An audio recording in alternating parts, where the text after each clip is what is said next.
अस्सलाम वालेकुम everyone, welcome to my channel, welcome to another vlog. I hope आप सब ठीक होंगे। हम लोग भी अल्हम्दुलिल्लाह ठीक हैं। और थैंक यू सो मच इतना ज्यादा प्यार देने के लिए। आपने हमारी स्टोरी सुनी और हमारी स्टोरी को बहुत ज्यादा प्यार दिया। और सब लोग वेट कर रहे थे कि हम इसका नेक्स्ट पार्ट जो है वो अपलोड करें।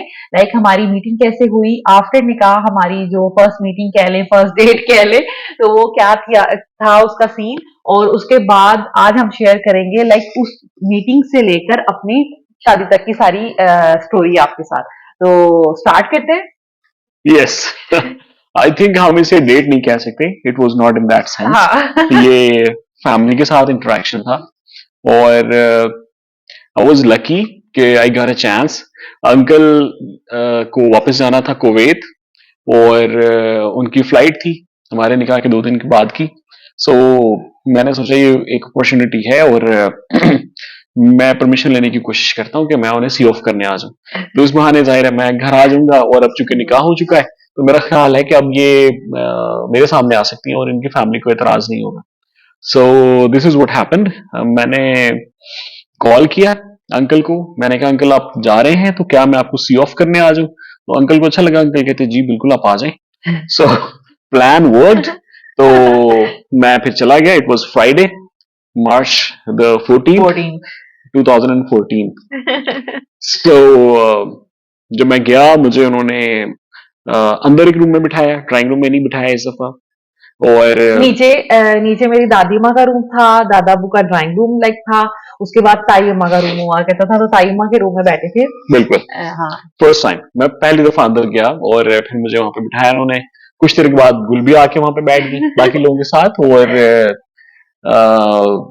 मैं इन्हें देख के एक दफा फिर हैरान हो गया, because she looked very nice, gorgeous on निकाह डे। बट अब जो मैंने देखा तो ये बिल्कुल डिफरेंट लग रही थी, क्योंकि ये हंस रही थी और मूव कर रही और थी। मैंने लाइक निकाह पे थोड़ा टिपिकल सा मेकअप किया हुआ था। जैसे मेरी कजन ने मुझे रेडी कर दिया, मैं वैसे रेडी हो गई। मुझे तो मेकअप की बिल्कुल भी कोई सेंस या नॉलेज नहीं थी। तो उन्होंने जैसा मुझे रेडी किया मैं वैसी रेडी हो गई। दुपट्टा लिया हुआ था, बाल थोड़े पीछे करके बनाए हुए थे। तो जब इन्होंने आना था तो मैं अपने तरीके से तैयार हुई जैसे मैं होती हूँ। हल्का सा मैंने लाइक जो भी मैं मेकअप करती हूँ मैंने वो किया। मैंने बाल स्ट्रेट किए। पहले मैं बाल खोलने लगी, फिर मैंने सोचा कि मेरे हस्बैंड क्या सोचेंगे कि लाइक कितनी ओवर है ये, बाल खोल के आ गई मेरे सामने। तो मैंने हाई टेल बाल स्ट्रेट यस, किए हाई मैंने। टेल। और मैंने हाई टेल कर ली कि मैं डिसेंट भी लगूंगी, ओवर भी नहीं लगूंगी, लेकिन स्टाइलिश लगूंगी। साथ मैंने एक गाउन पहना था लंबा सा, और वो बाबा ही लेके आए हुए थे कुवैत से मेरे लिए। बड़ा प्यारा वो गाउन था, टर्कोइश कलर का, और फुल जैसे मैक्सी सी होती है, और उस पे बड़ा अच्छा काम हुआ होता। वो मैंने पहना था। मैं आई हूँ रेडी होकर, तो बड़ी मैं नर्वस थी। मुझे फर्स्ट टाइम इनके सामने जाना था। और बड़े दिल में क्वेश्चंस भी थे कि इनका नेचर कैसा होगा, पता नहीं इनको मेरी लुक कैसी लगेगी। ये क्योंकि इंसान को पता नहीं होता ना कि अगला इंसान कंजर्वेटिव है या थोड़ा मॉडर्न है। तो मुझे कुछ भी आइडिया नहीं था, लेकिन मैं अपने तौर पर तैयार होकर चली गई कि मैं डिसेंट भी लगूं, अच्छी भी लगूं, और मॉडर्न भी लगूं। तो मैं नीचे उतर के आई हूँ। ये बैठे हुए थे टाइमा के रूम में, मुझे देख के ये खड़े हो गए। इनको भी आइडिया नहीं हुआ था कि मैं वही लड़की हूँ जिनसे इनका निकाह हुआ है। इनको लगा था कि इनको लाइक 50-50 था। इनको लग रहा था मैं शायद वही हूँ, जी मैं मैं आई हूँ। पहचान नहीं सका आपको। हाँ, मैं और आई हूँ। और मैंने इनसे सलाम किया और मैं बेड पे बैठ गई, ये सोफे पे बैठे थे। नहीं साहब, आपको देख के बेसिकली जब हंसने लगे ना, हाँ, उसके बाद मामा ने फिर कहा, मुझे कंफर्म मामा ने हुआ। क्या कहा हाँ, था। आंटी कहती आप मुंह उठा के अंदर ही आ गई हैं, आपको नहीं तो आना चाहिए था। मैं बड़े फिर भी ठीक तरीके से स्माइल के साथ मैंने कहा तो मामा क्या हुआ। तो इनको फिर आइडिया हुआ कि भाई ये वही लड़की है जिनसे मेरा निकाह हुआ है, और ये आके बैठी है। तो मामा ऐसे कह रही है, क्योंकि मामा को तो ऑफ कोर्स ये जानते थे। तो उसके बाद फिर हमारा मिलना हुआ। हाँ नहीं। फिर मैं हाँ बताता हूँ। वही स्टोरी। फिर ये कि अंकल ने मुझे कहा कि आए ऊपर, हमारे घर में आए, ऊपर जाके बैठते हैं।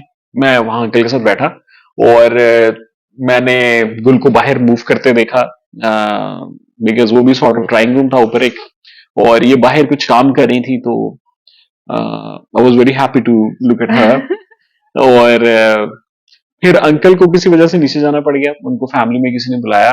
और मैंने गुल से रिक्वेस्ट किया कि आप, मैंने बाहर इन्हें देखा तो मैंने कहा कि आप आए बैठे हैं बात करते हैं। और आंटी और अंकल ने परहैप्स डेलिबरेटली फिर उन्होंने कुछ देर हमें इंटरफेयर नहीं किया। हाँ। और मैंने इनसे फिर इंटरव्यू किया, because I wanted to know inside of her. और मैंने इनसे क्वेश्चंस किए, लाइक फ्री टाइम में क्या करती हैं। मैंने टिपिकल से क्वेश्चंस बनाए होते हैं किसी भी पर्सन को जज करने के जज करने के लिए। सो मैंने पूछा फ्री टाइम में क्या करती हैं, और फिर जो भी इन्होंने मुझे अपनी हॉबीज बताई, मैंने उसको थोड़ा सा डेप्थ जानने की कोशिश की कि ये कितनी डीप है अपनी किसी भी चीज में। फिर मैंने पूछा कि आपको मूवीज कौन सी पसंद है। इन्होंने मुझे 2 मूवीज बताई थी। पहले इन्होंने कहा टेकन। सो उससे मेरे सामने कोई इंप्रेशन नहीं बना, बिकॉज वो एक ऐसी मूवी है जो जिसको सबको पसंद आती है। सभी को पसंद है, उसको आज तक डिसलाइक करने वाला मैंने नहीं देखा कोई भी।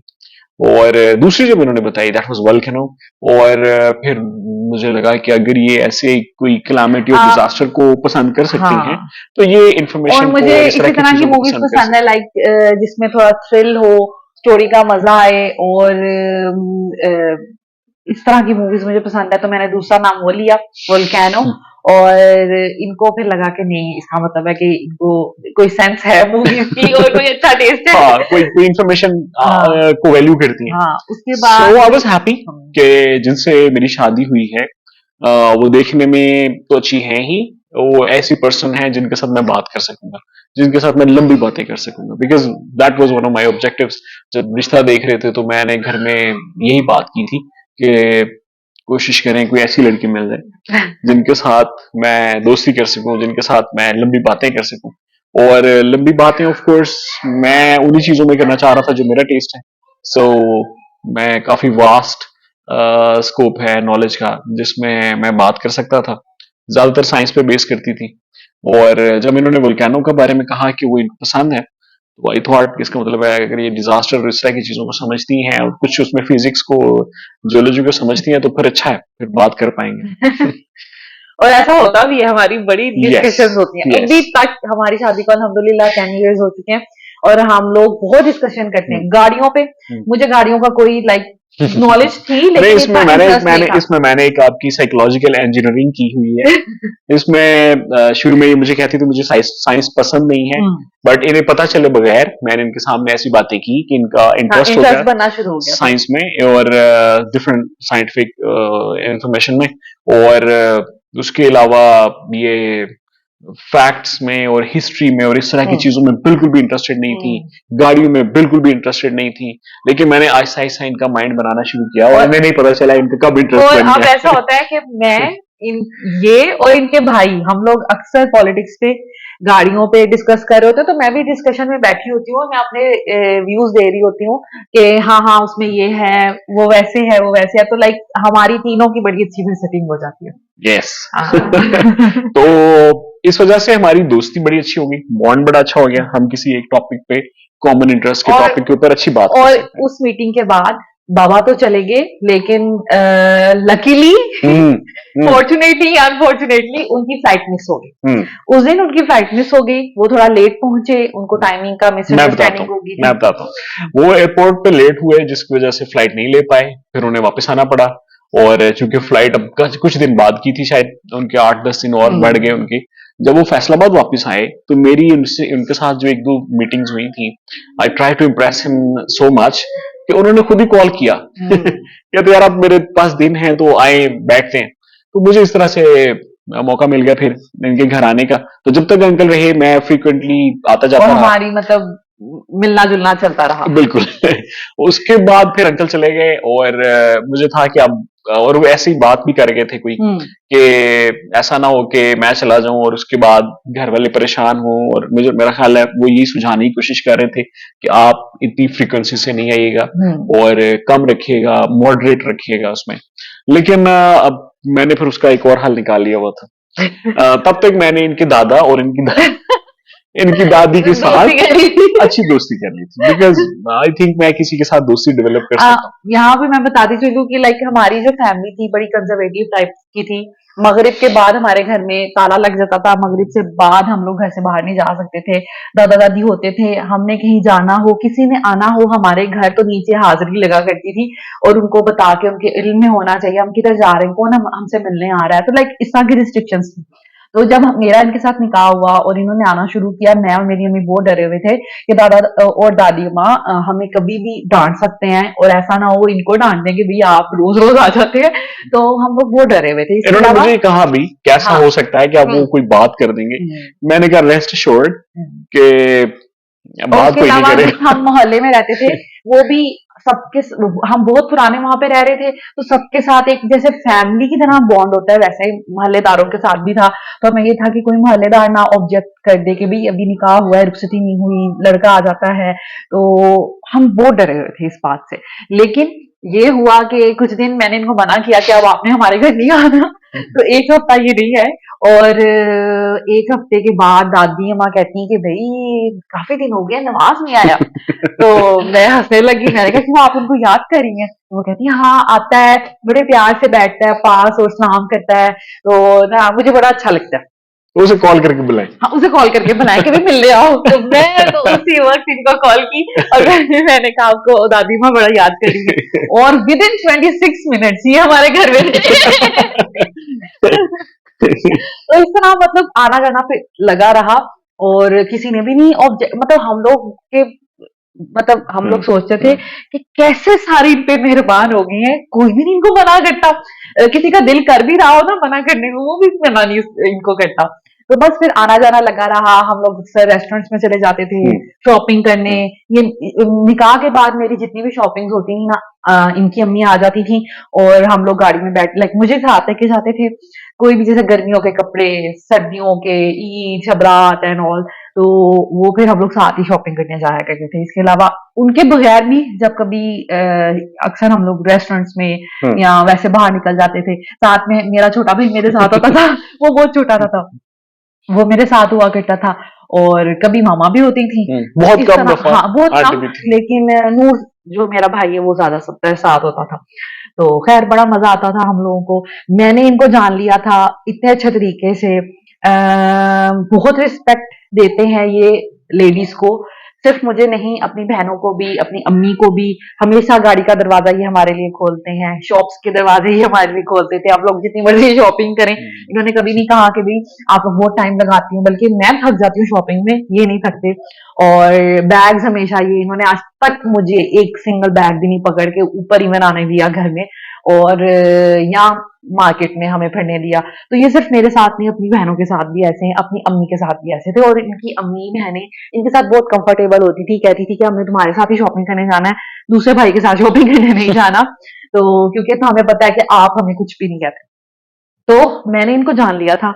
मैं इतनी सेटिस्फाइड थी, निकाह के बाद जब भी कभी शादी हो जाती, मैं मेंटली तौर पे बड़ी खुश थी, रिलैक्स थी, और मैं कंफर्टेबल थी कि शादी हो जाए। लेकिन मेरे अब्बू ने नहीं नहीं, मैं हाँ बताता हूँ यहाँ पे ना, जब मुझे लगा कि ये सब लोग बड़े कंफर्टेबल हो चुके हैं और अब कोई मिसट्रस्ट वाली बात नहीं है, ये अब कंफर्टेबल है, और इसीलिए आई थिंक शादी लेट की जाती कि दूसरे पर्सन को देखा जा सके। तो फिर एक दफा बात चली, और बात मैंने नहीं की, आंटी ने ऐसे शायद मजाक में कोई ऐसी बात की कि मुझे लगा कि शायद रुखसती हो सकती है जल्दी, और एक साल का वेट पूरा नहीं करना पड़ेगा।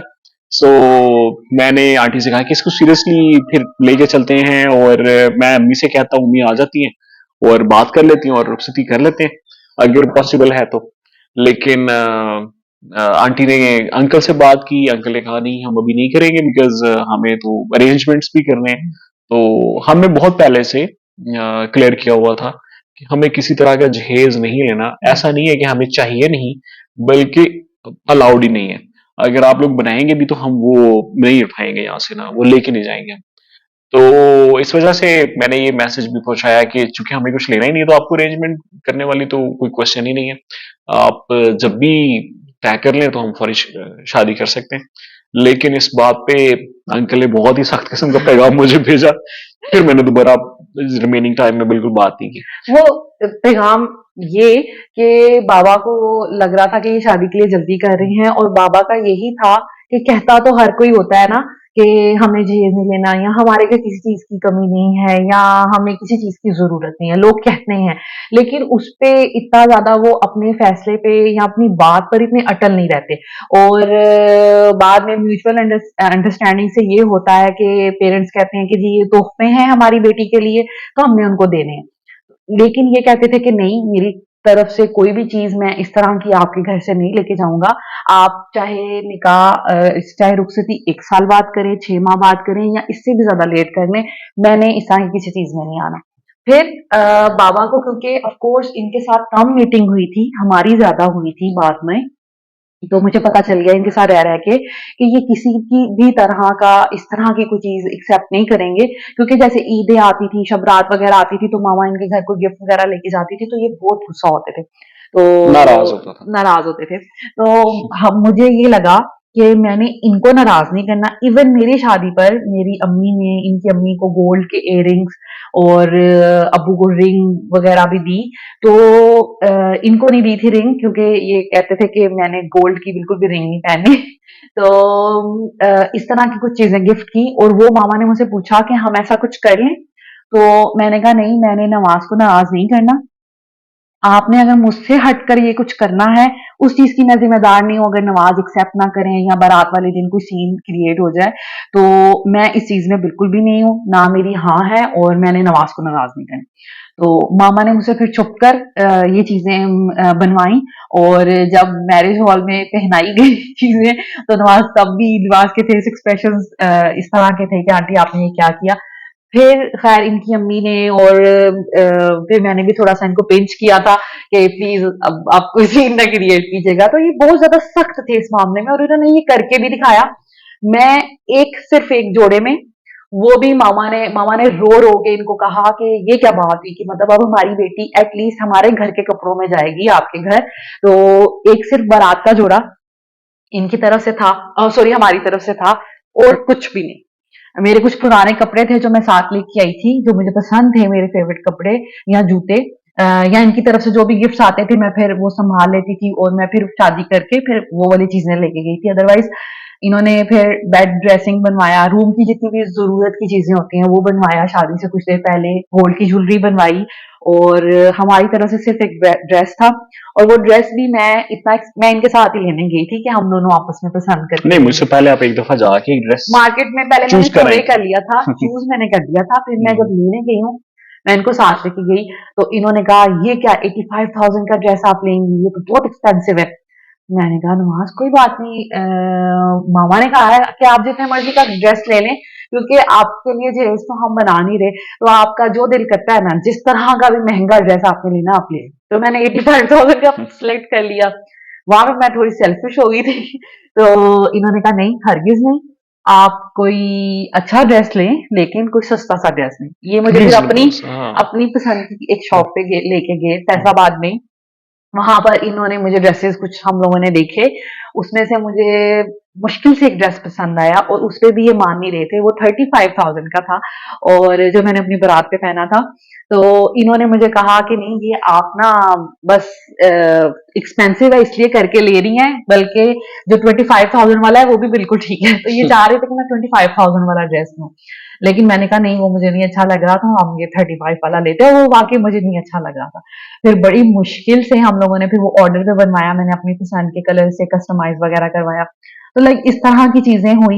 इनको मैंने जाना, और मैं अपनी शादी पे बिल्कुल नहीं रोई, क्योंकि इंसान तभी रोता है, इंसान को ये होता है ना कि हम पता नहीं कैसे लोगों में जा रहे हैं, या वो कैसा हमें रखेंगे, या कैसा। मैं इतनी खुश थी इनके साथ निकाह के बाद, 10 माह गुजर गए थे। हाँ 10 माह गुजर गए थे, और मैं इतनी ज्यादा खुश थी, कंफर्टेबल थी, कि मुझे लगता था कि इस इंसान के साथ मेरी लाइफ बहुत अच्छी गुजरेगी।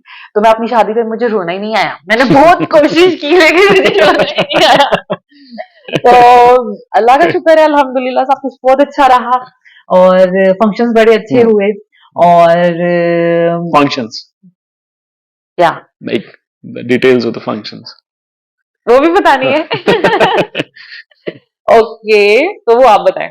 ओके, मेहंदी पे मुझे आइडिया नहीं था, ये मुझे कहती तो थी ये कुछ डिफरेंट प्लान करेंगी, बट मुझे डिटेल्स नहीं पता थी।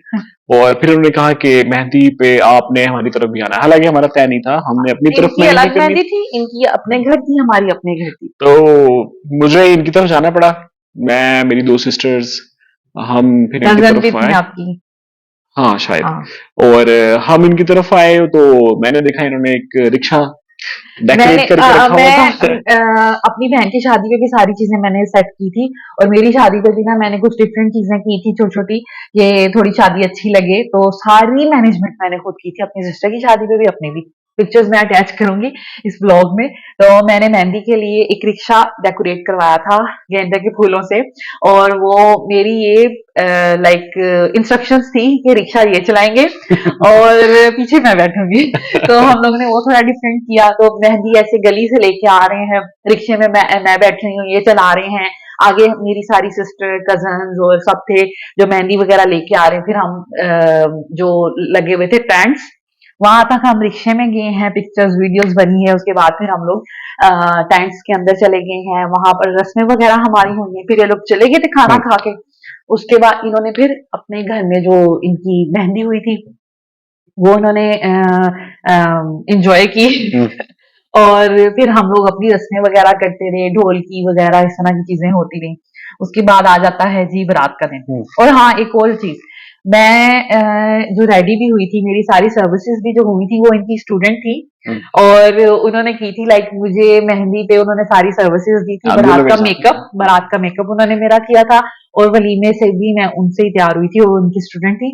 और उन्होंने प्रॉमिस किया, बात की हुई थी कि आपकी जो भी जिससे भी आपकी शादी होगी उसको रेडी मैं करूंगी। एंड फिर बारात went very good finally, because हम बहुत लेट हो गए थे, और मेरी फैमिली हमेशा लेट ही जाती किसी भी इवेंट में, तो इनको ऐसा आइडिया नहीं था, और हम कुछ ज्यादा ही लेट हो गए। और हम लोग बहुत पंक्चुअल है, मतलब एग्जैक्ट टाइम पे हर चीज हमारे बड़े करवाते हैं। हम कोई हॉल का टाइम खत्म होने के करीब ही पहुंचे थे, सो ये थोड़ा सा ऑकवर्ड हो गया।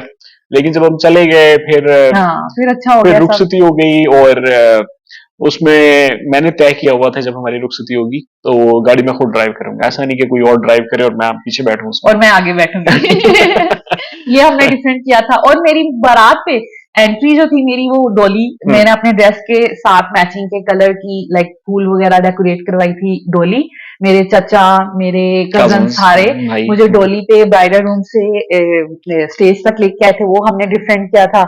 और उसके बाद ये कि ये भी डिफरेंट था कि हम लोग लाइक ये आगे बैठे हुए हैं, गाड़ी चला रहे हैं, और ब्राइड जो है वो तब, अब तो ये बहुत इन हो गई है चीज, अब हो गई है, लेकिन पहले बिल्कुल भी नहीं थी, और सब देख के जरा हैरान हुए थे कि जी ये क्या इन्होंने रस्म की है, या ये क्या तरीका है। तो खैर हम आगे बैठे थे, फिर अब्बू, अम्मी और इनकी नानी माँ वो लोग पीछे बैठे थे, और फिर हम लोग घर चले गए थे। घर बड़ी अच्छी हमारा वेलकम हुआ था, और सदका वगैरह आंटी ने दिया था, और अच्छा फिर फंक्शन रहा। और वलीमे पे आने से पहले भी हम सुबह एक दफा चक्कर लगा गए थे। और हम इतना मतलब हमने लोगों को अपनी शादी पे बड़ा सरप्राइज किया था। वलीमे का दिन था, हम सुबह सुबह उठे, मैंने सैलून जाना था, मैं निकली हूँ हम लोग घर से चीजें वगैरह लेकर। तो सैलून जाने से पहले इन्होंने कहा कि हम ना चलते हैं, आंटी से मिल के आते हैं, आंटी अंकल से मिल के आते हैं। तो हम लोग चले गए। अभी सुबह सब नाश्ता वगैरह किया उन्होंने, सब फ्री थे कि अब तैयारी करेंगे वलीमे के पे जाने की। तो हम लोगों ने जी अस्सलाम वालेकुम, हम घुस गए घर में, और सारे हैरान थे, आप लोग क्यों आगे, हमने तो आपको लेके आ रहा था। तो हमने कहा कि नवाज ने पहले दिन से किसी रस्म को नहीं माना, ये वही करते थे जो इनका दिल करता था। तो इन्होंने कहा कि ये तो रस्में होती हैं कहने की, इससे क्या फर्क पड़ता है, आप लोग हमें लेके आए, हम खुद आ जाए। मामा बड़ी खुश हुई मुझे देख के, बहुत ज्यादा खुश हुई, आंखों में आंसू भी आ गए कि माशाल्लाह मैं खुश हूँ, और आ गई हूँ मैं उनसे मिलने। तो खैर उनसे मिलके फिर मैंने कहा मैं मामा जा रही हूँ तैयार होने, अब आप लोग फिर वलीमे पे आना, तो हम लोगों से मिलना।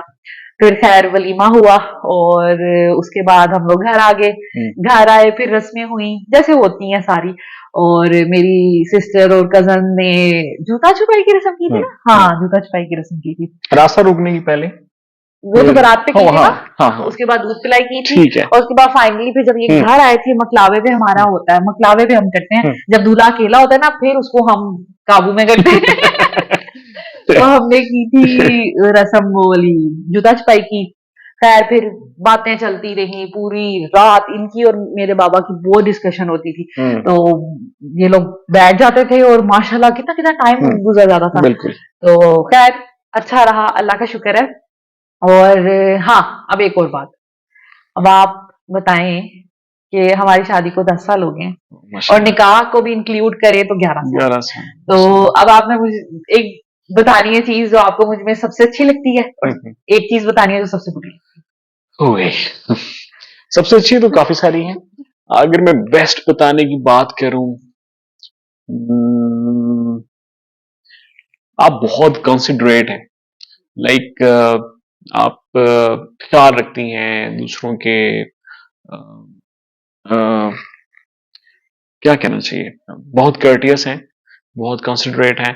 और आप बच्चों के साथ, बड़ों के साथ, बूढ़ों के साथ, सबके साथ बहुत अच्छा चल लेती हैं। एक मुझे ये बहुत पसंद है मेरी फैमिली की, जो लाइक आंटियां हैं हमारी, जो मेरी खालाएं हैं, मेरी ममानियां हैं, मेरी सिस्टर्स की मदर्स इन लॉ हैं, या इसी तरह से मेरी कजन्स, और आपकी एज फेलो जितने भी लोग हैं, और बच्चे, सब इनसे बहुत इम्प्रेस्ड हैं। सब इनके साथ, सबके साथ इनका बॉन्ड बड़ा अच्छा है।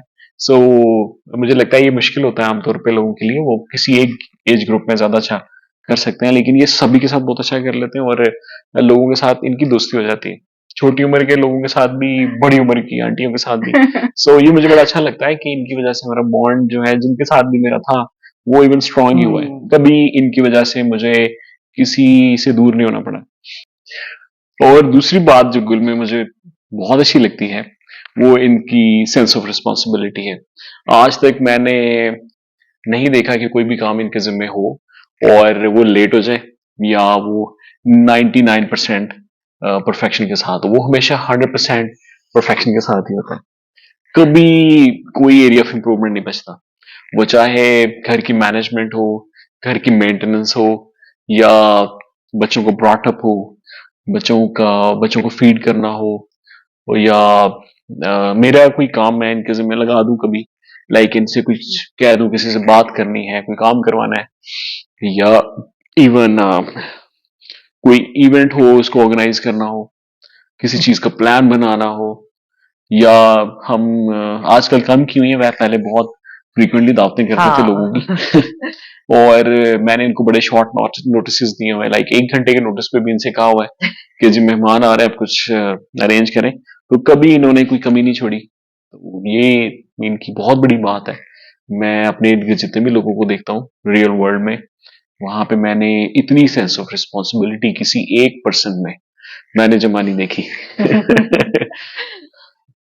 और area of improvement, the thing I don't like, बिल्कुल। वो मेरा ख्याल है इनका कुछ मामलों में टेम्पर शॉट है।